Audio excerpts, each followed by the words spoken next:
Welcome to today's episode of the Declutter Hub podcast, your channel for super easy, no-nonsense advice on how to declutter and organise your home. Please welcome your hosts, professional organisers Ingrid Jansen and Lesley Spellman. Hello and welcome listeners to episode 34 of the Declutter Hub podcast. I'm Ingrid. And I'm Lesley. If you have clutter and want to sort it out, this is the show for you. In today's episode, Lesley and I are talking about decluttering your makeup. So Lesley, people absolutely love makeup. Where are you on the makeup front? I feel like I need it to face the outside world for the most part. I'm not saying that I don't ever go out of the house without makeup, but it's a rarity, if I'm honest. Even, I don't wear loads and loads of makeup, but I do put a bit of foundation on, a bit of eyeliner, a bit of mascara, and a bit of lipstick most days, because it makes me feel better about myself. Mm-hmm. How about you? Yeah, I don't have lots and lots of makeup. I have a small little makeup bag with some powder and some definitely lipstick, some mascara, some blusher. If I go for an evening out, then I definitely wear makeup. But if I just go to the local shops, I'm not too fussed about it. I could go without makeup. Yeah, very brave. I think that's very brave. No, yeah. I think it's just something that you do over time, isn't it? And you sort of build on that and change your style a little bit. But then I also think I'm getting stuck in a rut. Let me go and buy some new makeup to kind of freshen up my look and change it. And I think that's part of why sometimes we have more than we need. I mean, I'm with you. I've not got loads. I have like one. I don't put mine in a bag. I put it in a little sort of container in my thing, and I've got like an everyday thing, and then I've got things that I don't use very often. So I've not got loads and loads, but I do definitely put makeup on. Mm-hmm. And I understand why people love their makeup. So then let's dive into that then. So why do people love their makeup? What's the psychology behind having so much makeup? Because we see it all the time, don't we? Yeah, I think the volumes of makeup in different people's houses and what makes them tick is very different. And far be it from us as professional organisers to go in and dictate what's important to somebody and what isn't. If somebody wants 30 or 40 different lipstick shades, that's up to them. I've probably got 4 or 5 I use. But some people like lots, and they like that continual change. They like to shake their makeup look up all the time. If I think about my daughter and my son's girlfriend, every time they go out, they've got a different look, and that's different to me, who tends to put the same thing on. I just put a little bit more on than what I put on in the morning, like the same things, but just more of it. Do you know what I mean? When I go out. So yeah, it's interesting. And so it's about where you are in your life and what makes you tick, I think. But ultimately, I think for most of us, makeup is a part of what makes us feel better about ourselves. I know some people won't like that idea, and that it's kind of putting a face on, but it's true for many, many people. Not everybody, but many, many people. Yeah, true. And let's be honest. I mean, the second thing is that retail therapy is so fantastic. When you start to buy new makeup, you've got all these beautiful counters with these lights and these lovely women helping you and trying, and before you know it, you've got 5 products instead of 1. You go in for mascara and you got 5 things by the time you go to the till. Because you believe that that's going to make you suddenly miraculously become like a supermodel when you buy a new primer or something. So yeah, that's marketing at its best, isn't it? If you go to a makeup counter, they are very proficient marketeers, and they are going to try and sell you more stuff. And in a moment of weakness, you may buy more than you need, or things that you've already got, and that's when it starts to build. And it's expensive. The makeup is expensive. So I think there's loads of things. I think you do, if you're feeling a little bit of a rut, and you want a change, and makeup is something that you think, I really want a different look, want to feel better about myself, let's go and buy some new makeup. That definitely forms a part of the psychology for a lot of people. I think there's definitely a kind of keeping up with the trends. And I think, as well as going to the makeup counters, we've got social media, which is blasting kind of beauty bloggers and YouTube videos and everything about how to do your makeup better and how to shake things up, and these fantastic new styles and ways of doing things, and makeup trends change all the time, and so a lot of people want to keep up with those trends as well, particularly the younger generation. So yeah, there's a lot of things wrapped up in makeup, isn't there? There really is. And beauty's a big thing these days. Yeah, absolutely. And I think you're talking about the marketing machine is absolutely so true. And I think the thing is when you buy one product, it might not add up. But if you go away with 3 or 4 products, it really adds up with the amount of money it costs to have a lot of makeup. I think people lose track on the investment nearly that's in their makeup drawer. Yeah, because it's big, and of course, from a marketing perspective, you go and if you buy 2 products, you get like a little gift bag. And so there's all that kind of stuff that comes into play. And you think, well, why would I not do that? I would be foolish not to buy 2 things and only buy the one that I came in for, because I can get a whole load of other free stuff.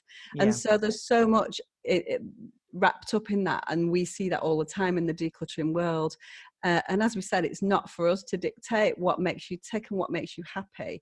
But at some point, it may become a little bit overwhelming, or costly, or you're buying things that you don't need. So in the decluttering world, makeup does form a part of what we declutter, and it's important to say it's something that people who love their makeup really struggle with getting rid of it. Mm-hmm. Yeah.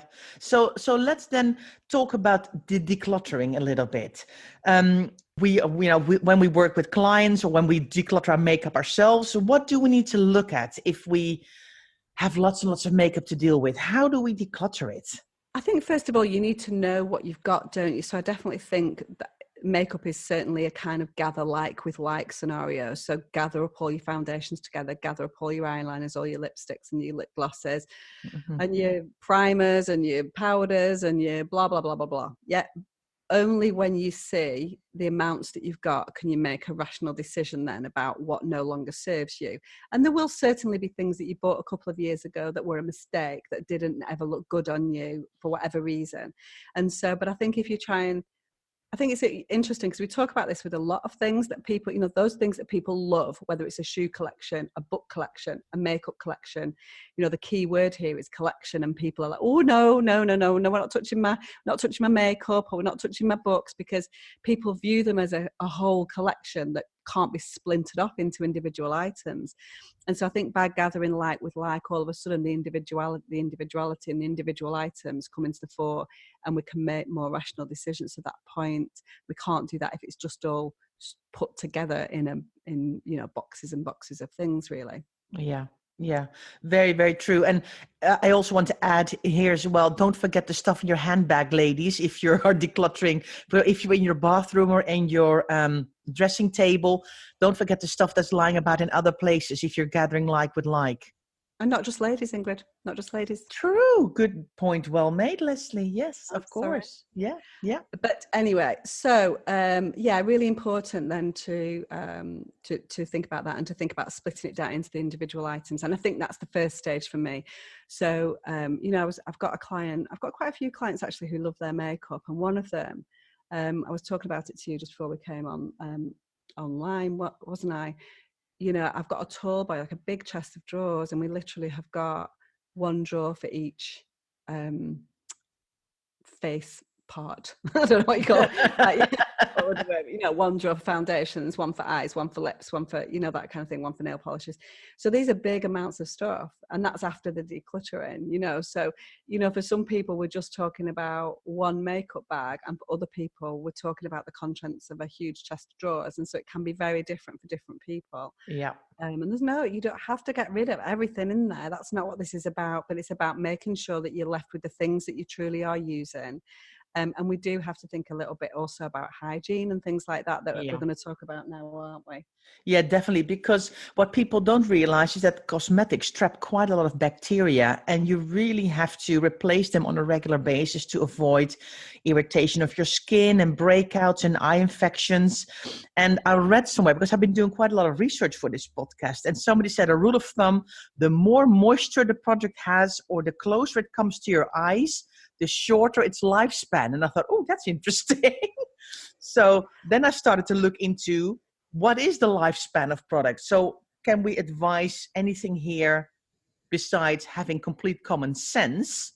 What can we advise our listeners if they are going to declutter their makeup? And a dead giveaway is if it smells bad, or the texture is wrong, or it's really dried out, then oh, this is really too old to keep in my makeup. I think what we've got here is we've got, you know, I'm sure the lifespan of a makeup product is there for good reason.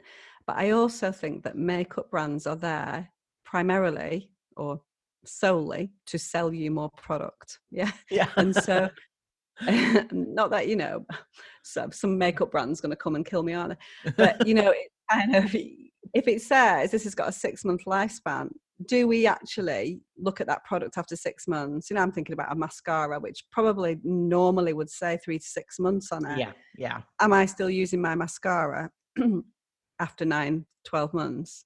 Yes, I am, because I don't use loads and loads and loads of it, so it doesn't run out.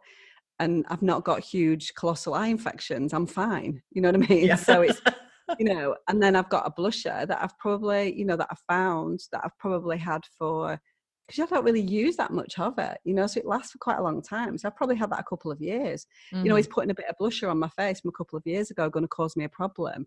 No, but it might cause other people problems. So if you've got sensitive skin or things like that. So we've talked already about common sense, but I think, you know, use common sense, and you know your own skin, and you know when a product is likely to go off, or whether it's past its best, or whether it's clogging up on your eyelashes and things like that. Mm-hmm. So I think it's more about that than strictly adhering to, you know, they don't even have sell by dates. They just have a monthly, like 12 months, 6 months, 24 months, that kind of thing, don't they?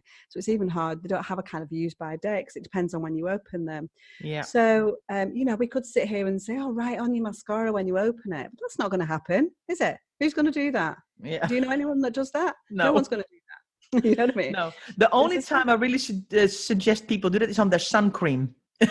Yes, absolutely, because that's dangerous. Yeah, that's dangerous. Absolutely, would definitely agree with that. Yeah, but I mean, powder and eyeshadow is actually what I kind of saw with everywhere, at least 2 years. So right, okay. That you're good. You powder and blush, because I think it's dry, it lasts longer. But yeah, mascara, I've seen anything between 2 to 3 months to 6 to 9 months.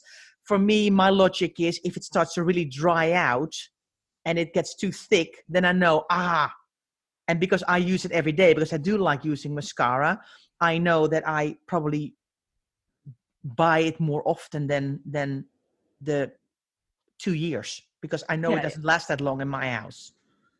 Okay.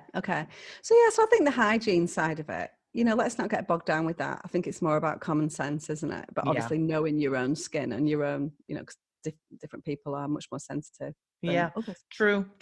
And I just wanted to give a couple of little top tips about that. If your nail polish is really kind of thick and not as gloopy anymore as it should be, you can just throw a couple of little drops of nail polish thinner in it, give it a really good shake, and then your nail polish can last again a little bit longer. So you mean do you mean nail polish thinner, or do you mean nail varnish remover? What do you? It said here nail polish thinner, but I've also done it with nail polish remover, when you can't even open the thing to see how it looks on the inside. You know, this has to go. But yeah, I agree with you. I think it's more about common sense. You know what? If you have a lipstick or nail polish or a blusher in a color, you think, how did it end up in my makeup bag? It probably was a free gift that you got at some. You know, I had it the other day. I was like, why do I have a bright too pink nail polish in my bag? You know, it's probably a free gift somewhere. So I decluttered it, and I thought, okay, I don't need it anymore. But look at the consistency of the stuff, and if the packaging if it looks a bit dirty, and you've used it a lot, so maybe it's nearly done, and you can kind of go, I need to buy a new one. I think especially things like foundation, eyeliner, those things you probably want to be a bit more on the lookout for, if that still looks in good condition. Yeah, definitely. So I think hygiene is relevant for sure, but I think, you know, trends like you just mentioned, if something's in your makeup bag and you think, where has that come from, and I would never wear that, you know, don't keep these things for an eternity. If it was a mistake buy, then offload it to someone or somewhere else. Yeah. So you just mentioned that little symbol on the back of a lot of makeup. I want to explain this a little bit more to our listeners in case you've never seen this. On top of on the back of a lot of beauty products, you can see a little pot with lid going open. So if it says 18M, it means 18 months, or 12M means 12 months. So if you're like, oh gosh, I opened that like ages ago, I can't remember when I opened this. I think then you need to investigate a bit more and kind of go, does it still smell good? Does it look good? Do I still actually use this on my face or on my body anywhere? And then make the decision if you can declutter it. So organizing. So we've decluttered some of the stuff that we are no longer using or we no longer want. So how are we going to organize it? I think it's very much going to depend on the volumes that you've got, isn't it? Yeah. I mean, for me, and I think you and I do the same thing, we have like an everyday, I don't have it in a bag, I have it in a little sort of sort of flexible box, if that makes sense. Because I find that really helps me. And I have one that with the stuff in it that I use every day, and I have one with the stuff that I use just when I go out, you know, some more very outlandish colours. Yes, a different kind of colours that I wouldn't use that often. Or, you know, I'm not going to, for me, and I know I probably should, but I'm not going to put a primer on every day when I go to work. But if I went out on the weekend, I might use that, or I might use a powder, or, do you know what I mean? That kind of thing, or a lip liner, or a, you know, things like that. And then I've got another one with all my makeup tools. And so I've got a separate thing with eyelash curlers, which if I ever remember to use them, do a great job, but I'll probably remember one day every 6 months to use those and things like that, and new sponges and things like that. And so I have 2 or 3 different places where I put them. I think the thing that I would say about storing makeup is it's less about the storage, but more about the cleanliness. You know, makeup bags get really dirty, don't they? Because there's little bits of particles of makeup that kind of come off and make it all look a bit grimy. So definitely periodically, I definitely go and wipe all my makeup over, and then it starts to be appealing. Because I think once it stops being appealing and looking nice, wherever you're storing it, that's when you're like, oh, I need to go and get a new blah, blah. Yeah. And so I think it's really important to take care of the outer casing of things, because, you know, I've got this, what do you call it? Concealer at the moment. And it's really annoying because it kind of comes out all the time, and it's just going all over everything. And so I keep having to wipe everything across. Wipe over to keep it nice. But so, also, and not only the products themselves, but also probably the bag or the container. You probably exactly. Get really dirty, don't they? So I think that's really important in terms of storage. And so if you've not got loads, maybe have an everyday container, whether that's a bag or a box, and then have something that is used less frequently. I also have my brushes in, like, I've just got a glass out of my kitchen that I use, and I put all of my makeup brushes in there and stand them all up so they're not kind of floating around in my general bag. So that's basically it. So it's all very simple. But as I've mentioned, you know, if you've got lots and lots of things and you want to be able to do it, you want to be able to find them easily, maybe split them off into lips, face, eyes, blush, primers, you know, that kind of thing. Have I missed anything out? Probably. But it's really, you know, it's important to split those things up in a way that makes sense to you, you know?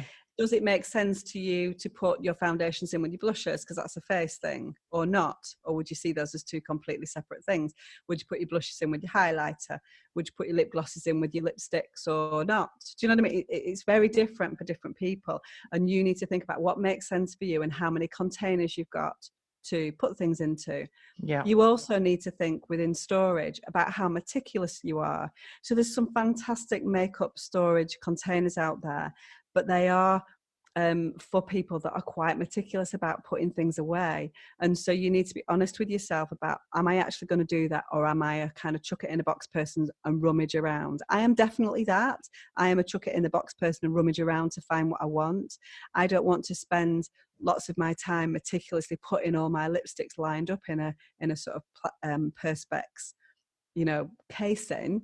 But some people do. And so it's about, because we can get completely blown away with storage solutions, but with any storage solutions, whether it's makeup, whether it's anything else, that's not going to fix you being a little bit kind of chaotic, if that makes sense. And so find a storage solution that's going to work for you, and that's not going to create barriers that mean that you're not going to put it back, because if it is too difficult to put it away, what that's going to mean is it all ends up staying out and it doesn't get put away. And so it's all sort of wrapped up. So it's really important to think about that storage solution and whether it's practical, because let me tell you, there are loads and loads of storage solutions out there which look fantastic, which are a complete waste of your money. A complete waste. Yeah. As usual, you're talking complete sense to me, Lesley, because I see it all the time as well. I mean, what I actually did with one of my clients, we created a daily bag, and because she had one of those beautiful acrylic see-through perspex, beautiful things. So we then said, okay, let's make that the not so often stuff. Yeah, so that's it's a good idea. Easier to, and then let's just do a makeup bag or a little open box or something, or a container where you just do the daily stuff. So that way you kind of think about it. I had the same. I had a client who was like a makeup. She blogged a lot about makeup. She had so many products, and we did the same thing. We did a drawer for lips and eyes and nails, and we categorized it all out. And I think her sister and her friends were really, really happy because she actually let go of a lot of stuff that she realized that she had so much she could never in a million years put it all on her face. So I think her friends and family around her were really happy because she got a lot of stuff. She gave away a lot. So let's talk about where the stuff that you declutter can go. This is a tough one because of all the things that we've mentioned before. You know, the fact that things start to look messy, the fact that things, once a seal is broken and there's a hygiene issue and things like that. So it's not that straightforward. I just did a big declutter of beauty products with a client where a lot of the things were still in wrappers, and they definitely went to a women's refuge, which is something that gets spoken about quite a lot in terms of where something can go when it's still sealed, because they are very welcoming of that kind of thing, because that's a luxury at the end of the day. But I think that most women's refuges or homeless charities are going to want those things to be hygienic. You know, the standards are not going to slip, you know, and so it needs to be hygienic, it needs to be sealed, it needs to be wrapped. So if you are thinking about doing something like that, obviously it can go into a normal charity as well. So it can go into a normal charity bag with everything else. And so the thing that we speak about all the time is don't make things difficult for yourself. Don't make, you know, offloading things to 15 different charities, make that be a barrier to your decluttering. If it's easy for you and it's a straightforward thing and it's something that you can incorporate within your week, and you're going to feel fantastic about sending it to a homeless charity or a women's refuge, that's brilliant. But if it's going to sit there for the next 6 months, just put it in your standard charity bag. Yeah. And, you know, if it is nearly finished, old, grotty, yucky, smelly, throw it away. Just throw it away. And if it's something that you've only used once or twice, so you have opened, you can't really give it to a charity shop. But then you can always say to your friend or whoever you know, hey, I've got this really blusher. I've only used it once. It's not my thing. Would you like to have it? So you can then maybe give it away, but products that still look good, smell good, have just been used a little bit, then you can give it away to a friend. Definitely. But it's, you know, the rule of thumb, I guess, for charities is that it needs to be sealed before it goes to them. Well, it definitely needs to be sealed before it goes to them. Yeah. So that you can pass things around your friends and family as you want and as common sense dictates. Yeah. There was another thing I would like to add to this podcast as well, Lesley, and it's about maintenance of brushes and sponges.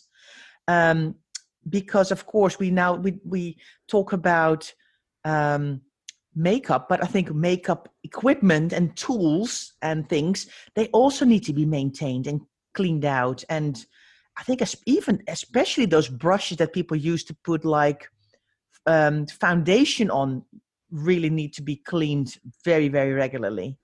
Yeah, definitely. It's funny really, because I've been talking about a marketeer's dream, haven't I, at the beginning of the podcast. So just before Christmas, I was looking for something to give to my daughter and to give to Luke's girlfriend. And I saw actually on, it was on the don't ask me why I'm following this on Instagram, but it was the X Factor makeup room. I know this is really sad that I follow those on Instagram, but I do. This is another admission of shallowness.